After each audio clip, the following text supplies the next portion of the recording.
Boom, we are live, ladies and gentlemen, boys and girls. Welcome to the Nolan Huckeye Anthony YouTube channel. And I thank all of you for being here, wherever you may be. And of course, however you may be listening.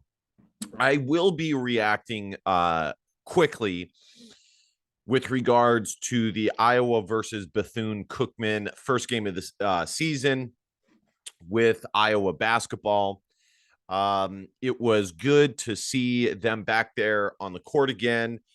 And there was some interesting storylines. Now, obviously, Iowa already played in their exhibition game, which I will also rope into this reaction. Some of the interesting storylines to me, right off the bat, would be things like Jordan Bohannon, a guy who was Iowa's point guard for 5.5 seasons. I mean, that dude has been there forever. I still, I look at the course of my life when he has been the starting point guard for the Iowa Hawkeyes, and he's been there for quite a lot, and he's no longer there. Obviously, Keegan Murray moved on, took his talents to the NBA. Somebody put up the full game on YouTube. I'm actually watching it in the background right now, watching it a second time. That's interesting. You have the not uber talented, but still talented freshman in Josh Dix, DeSante Bowen. Iowa has been getting a lot of guys like that lately. They have been getting, which I think is just fine. They've been getting guys who are not necessarily, high 4-star guys, but they are top 150, 170 caliber players with room to get much better and improve, which I think is great. You have the starting lineup. Philip Obracha, his development. Tony Perkins, his development. Chris Murray, Patrick McCaffrey, all of those things. Obviously, Iowa won the Big Ten tournament title last year, and they dropped the ball in the NCAA tournament. And I've asked myself this a few times: would I have rather had Iowa lose in the Big Ten tournament in like the semifinals or something like that if it meant that they won at least one game in the NCAA tournament? And I don't know, it doesn't matter either way. But honestly, I think I'm okay with the way things went. Obviously, in a perfect world, Iowa would have won the Big Ten tournament and won at least one game in the NCAA tournament. I mean, they were one of the hottest teams in the country. And then they went ice cold. And that's just the way it goes sometimes. All right, directly reacting to the game last night and, the last two games, the exhibition and Bethune-Cookman. Let's start here. Number one, Tony Perkins is legit. He has made such a massive improvement in the past 2 years, going back to last season to this season. He provides an element that Iowa has not had, I would say, ever under Fran McCaffrey. But the closest that I would say Tony Perkins, or the closest thing Iowa has had to what Tony Perkins has the ability to do, would be Mike Gesell. They both stood 6'3", 6'4", bigger bodied, very athletic, strong. But the difference is Tony Perkins is a much better scorer than Mike Gesell ever was. Tony Perkins is excellent in the mid-range. He scores in a variety of ways. He can get rebounds. He's not an excellent 3-point shooter, but he has shown an improvement. He can at least knock down open looks, which is good. But he is a very, very good mid-range shooter. Floaters, getting into the lane, his ability to get to the rim. He is just so strong, and he is very athletic too. And I'm not surprised that he has made this massive improvement, because all the reports have stated that he works very hard. He has his trainer in Indianapolis that he always goes home to, and he works on his game. So from that standpoint, it's not surprising. He led Iowa. Matter of fact, let me get it in the background here. I mean, if you were to count the exhibition game, Tony Perkins would be Iowa's leading scorer right now. And I said this to you guys in my Facebook post. I said that I had one thing not incorrect, but not totally correct either. I thought that this team was going to be I thought that this team was going to be Alpha Dogs Chris Murray and Patrick McCaffrey, and then the sidekicks, which would be, Rebraca, Perkins, Sanford. I thought that was going to be the case, but I would say Chris Murray is still the alpha, but I would say Tony Perkins so far is making a case that he is too. I mean, that's how good he has looked recently. I mean, folks, he had 16 points last night. 16 points in 20 minutes. So in reality, it's Chris and Tony are the alphas right now, with the really, really, really, really good sidekicks being Patrick McCaffrey, Rebraca, and Sanford. So that's number one. Tony Perkins has looked excellent. Excellent. Number two, Rebraca and Sanford have also looked. Oh, I got to go back to Tony Perkins real quick and him playing the point guard. I was a little bit concerned about him playing the point guard because he is not a true point guard. But even that, I am not totally correct about. I have the perfect NBA comp for Tony Perkins. And if he can improve on his three-point shot even more, it will be a near mirror match of this NBA comp. Chauncey Billups. That is the type of point guard with the size and the the type of skill set, the mid-range game that Tony Perkins has is Chauncey Billups. He has looked good at the point guard position. I still don't think he is a pure point guard. And I think at times Iowa will need to have another ball handler on the court to help him out. But I think that will be a rare occasion. I don't think at the very least, it'll be more rare than what I anticipated. All right, moving on. Peyton Sanford and Rebraca.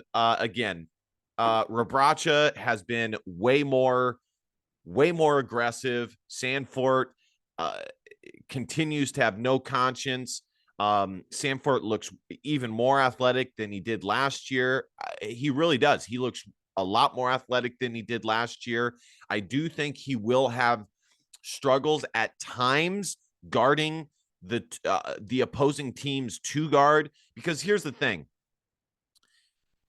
When Iowa is playing a school like Bethune-Cookman or Truman's, whatever school they played in the exhibition game, it's like a college team playing against a high school team. And I don't mean that disrespectfully. I mean that the size differential is so much different that Iowa just imposes their will. And some of those mismatches don't present themselves. But when Iowa starts playing against these Power 5 schools, I do think there is the potential for Peyton Sanford to have some problems guarding the opposing team's two guard, because some of these teams are going to have NBA caliber or elite caliber shooting guards with elite level athleticism that stand at 6'4", 6'5", who are just way more athletic than Peyton Sandfort. I mean, Peyton Sandfort stands at almost 6'9", guys, 6'9". So I do think at times Sandfort will have problems guarding the opposing team's two guard. So we'll see what happens with that. But Sandfort and Rebraca have looked great. Chris Murray had a good game yesterday. It wasn't, crazy or anything like that. He did what he needed to do. He had 14 points. He looked good. I mean, there's not really much to say. He let his teammates get involved. He didn't force it. I do, and that's the thing. This Iowa team does not need him to force it as much as last year's team did with Keegan Murray, because this team is more talented top to bottom than last year's team. Okay. So Iowa won't need Chris to do that all the time. They'll need him to do it sometimes. I mean, he'll need to go and get a bucket every now and again. There's no doubt about that. But overall, he didn't force it. He looked good. He looked athletic. He looked cool, calm, collected. He looked good. Patrick McCaffrey looked good. He's still pretty much the same player so far as he was last year. I was hoping perhaps we'd see a little bit more development in his game. I'm not saying that there is no development there. There is, but see, to me, honestly, Patrick McCaffrey has the size and the athleticism to be an NBA caliber player, but he needs to add the element of having, a more versatile 3-point game, because his game right now is basically attack the rim. If it's not there for a floater or a layup or a little turnaround, then he passes it. Or, so if that's not there, he is shooting a wide open 3-point shot. Those are his primary two offensive plays. And in order to be an NBA guy, you have to be able to go from one move to the next. If the one move gets stopped, you go to the next move. If that gets stopped, you have a third move to go. I mean, we saw that from Keegan Murray. We saw that from Luka Garza, where they would go to their first move, shut down, second move, shut down, and then they have a third move because they're so confident. Their arsenal is so strong that they have a bevy of moves to go to, and their basketball IQ is so spectacular that they can work it through, and the game is so slowed down for them that they can go to those different moves in a single possession. So who knows? Maybe he just didn't want to show it against Bethune-Cookman. He still had a good game, guys. I mean, I don't want to say that. So, and lastly, Josh Dix and Desante Bowen. I do think Aaron Eulis is going to be the primary backup point guard for Iowa this year, and I'm okay with that. Desante Bowen is exactly what I thought he would be. He can get to the rim almost at will. He absolutely needs to develop a mid-range jumper and a 3-point shot, because that is what separates an elite high school player from a good college player. Because in high school, Aaron Eulis would be able to get to the rim anytime he wanted to. In college, when you're going up against guys who are just as athletic as you cannot do that. You have to have some other elements to your game if the primary element or your strong suit is cut off. So, but he looked just fine yesterday. He's very strong. He's very athletic. He's 6'2", 6'3". And this Iowa team, I'm going to tell you guys this right now. Let's see if Ken Palm has the updated thing. I want to look at the team stats first. Iowa shot 33% from three, 50.7% overall, 71% from free throw. They out-rebounded Bethune-Cookman 44-33. They had 25 assists on the night, 6 blocks, 10 steals, 11 turnovers. They need to get the turnovers in check. But so here we go. Here's the bottom line is, and this is probably the main thing that I want to say in this video. And I'm sorry I kept it to the last video or last part of the video. This Iowa team is, and I know I've said this in the past, but I feel very confident about this right now. This Iowa team is the best equipped outside of the Peyton Sandfort being 6'9", guarding the 2-guard position, which quite frankly has its own upside, because at 6'9", even though he's not as athletic, he also has the length to alter shots against a much smaller player. This Iowa team is the most privy and able and capable team that Frank McCaffrey has had since probably the Gazelle and Woodbury days and Clemens days to defend all over the court, especially half court. They have athleticism on the perimeter in Bowen, in Perkins, in McCaffrey, in both McCaffreys really. They have length. They have athleticism. The starting, yes, Philip Bracha is small at the 5-guard, at the 5 position, but the rest of the starting lineup has size, great size. The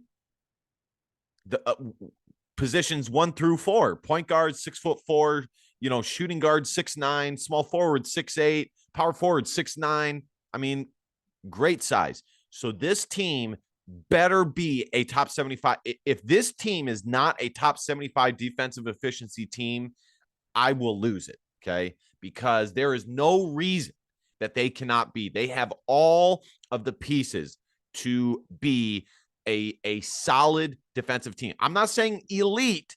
I'm saying solid. Okay.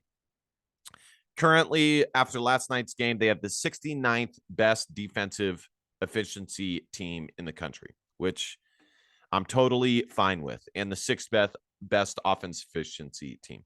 All right, guys, that's going to do it for me. Be sure to hit the like, comment, subscribe. It only takes 1.25 seconds. Let's keep growing this channel.